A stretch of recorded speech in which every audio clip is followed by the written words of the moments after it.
Կոտայքի նախկին մարզպետ Գագիկ Ծառուկյանի փեսա Կարապետ Գուլոյանից պետությանը կվերադարձվի Սևանի ափամերձ հատվածում գտնվող 2.5 հեկտար մակերեսով այս հողատարածքը։ Այն ըստ դատախազության Գուլոյանը ապօրինի վարձակալել էր դեռ 21 տարի առաջ։ Գլխավոր դատախազությունը իրականացրած ուսումնասիրությամբ պարզել է, որ 2005 թվականի օգոստոսի 12-ին օրենքի խախտմամբ կազմակերպվել է Սևան ազգային պարկի տարածքում գտնվող հանգստի համար նախատեսված 2.5 հեկտար մակերեսով հողատարածքի վարձակալության մրցույթ, որի հաղթող է ճանաչվել Կոտայքի նախկին մարզպետ Կարապետ Գուլոյանը։ Դատախազությունը այս տարվա հուլիսին շրջակա միջավայրի նախարարությանը եւ Սևան ազգային պարկին հայց հարուցելու առաջարկ է ներկայացրել կազմակերպված մրցույթն անվավեր ճանաչելու համար։ Նշվածից հետո Կարապետ Գուլոյանը ցանկություն է արտահայտել վարձակալության պայմանագիրը վաղաժամկետ լուծելու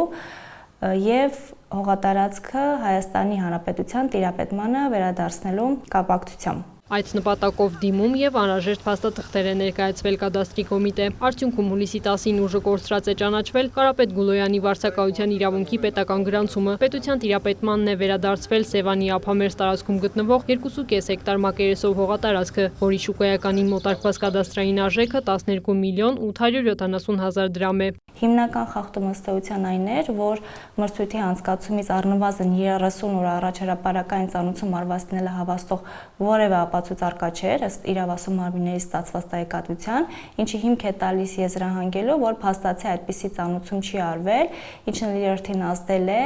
առավել շատ թվով անձանց մրցույթին մասնակցության եւ վարձակալության պայմանագիրը վարձավճարը առավել մրցակցային գնով ձեռք բերելու հնարավորության վրա։ Ուսումնասիրությամբ նաև պարզվել էր, որ վարձակալության պայմանագրի համաձայն հողի կադաստրային արժեքի փոփոխության դեպքում վարձատուն պարտավոր էր նախապես գրավոր տեղեկացնել վարձակալին, որից հետո վարձավճարը պետք է հաշվարկվեր կադաստրային նոր արժեքի հիման վրա։ 2021 թվականի հունվարի 1-ից փոփոխվել է հողատարածքի կադաստրային արժեքը, սակայն պայման կար, որ պետք է Սևան ազգային պարկ ՊՕԱԿ-ը նախապես ծանուցում ուղարկեր Կարապետ Գուլոյանին, որպեսզի այդ վարձավճարի փոփոխությունը տեղի ունենար։ Ծանուցումը ուղարկվել է 2024 թվականի հուլիս ամսին եւ հաղորդման մեջ նաեւ այդ դեպքն է նկարագրված, որ